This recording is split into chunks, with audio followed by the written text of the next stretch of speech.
And joining me from Perth now is Shadow Defence Minister Andrew Hastie. Thanks for your patience, Mr Hastie. I wanted to ask about your reflections first on Anthony Albanese's trip overseas and what we've seen in the NATO summit. Some pretty familiar language from this government compared to the last government on China, I have to say. Good morning, Andrew. Yes, what we've seen from Mr Albanese is continuity, not change. And we've seen it from NATO, first the condemnation of the war in Ukraine by Russia, but also they've voiced their opposition to China's increasing expansionist and militaristic behaviour in the region by condemning the cyber attacks, the nuclear arms race that they're underway with, and also some of the more belligerent behaviour through the South China Sea. And we also welcome the G7's investment pipeline, $600 billion, as an alternative to the Belt Road Initiative that China has been rolling out throughout the world. So I think it's very positive, and from a bipartisan perspective, we welcome Mr Albanese's entry onto the world stage. There was a lot of criticism, I guess, by Scott Morrison and Peter Dutton about what Anthony Albanese would be like on China. Did they overcook it?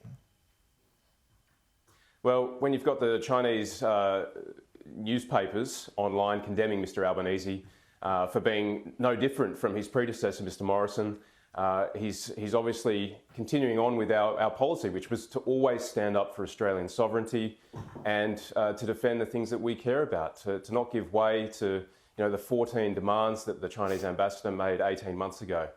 So we're seeing continuity. That's a good thing because what we have is very special. We want to see the global rules-based order upheld in the Indo-Pacific, and to see NATO engaging in the Indo-Pacific, to see Mr Albanese getting traction with NATO allies is a good thing, and we welcome it on a bipartisan basis.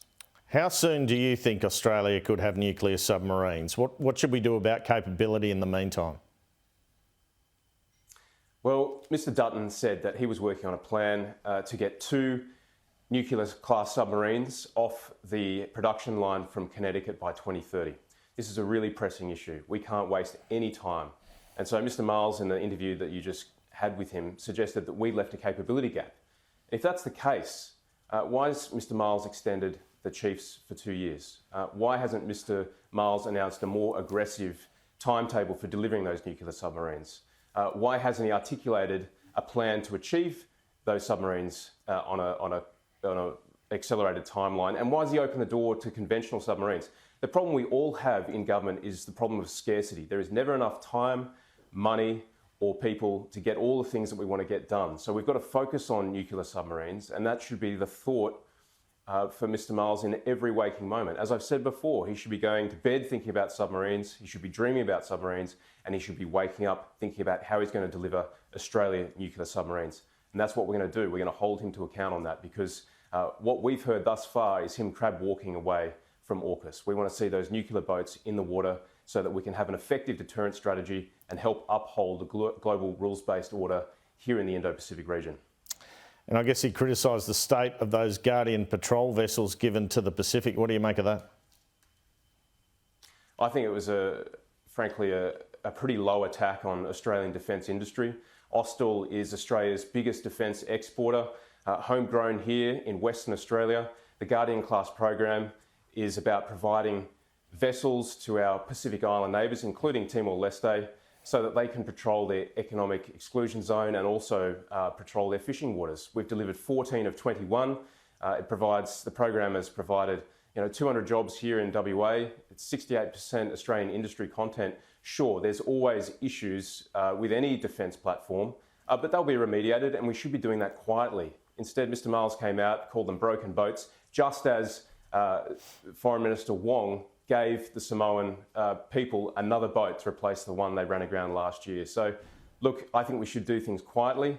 We should uphold defence industry, particularly as defence industry will increasingly become an arm of our diplomacy in the region.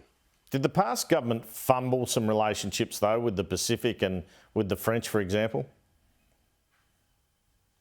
Could you say that again? Sorry, Andrew. Did the last government fumble some relationships with the Pacific countries and with the French?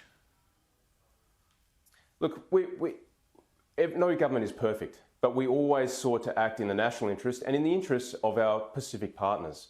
which is why we rolled out the Guardian-class program. Mr Miles talked about capability gaps. Well, when Labor left government, they hadn't commissioned a single ship. Since for our period of government, we commissioned up to 70 ships, including the Guardian-class. So we've been getting on with the job. When it comes to the French attack-class submarine, though, Mr Morrison, the then Prime Minister, and his National Security Cabinet came to the view that our interests would be best served by a nuclear-class submarine, which is why we decided to cancel the attack program and seek a deal with the UK and the US to deliver AUKUS and nuclear submarine capability for Australia.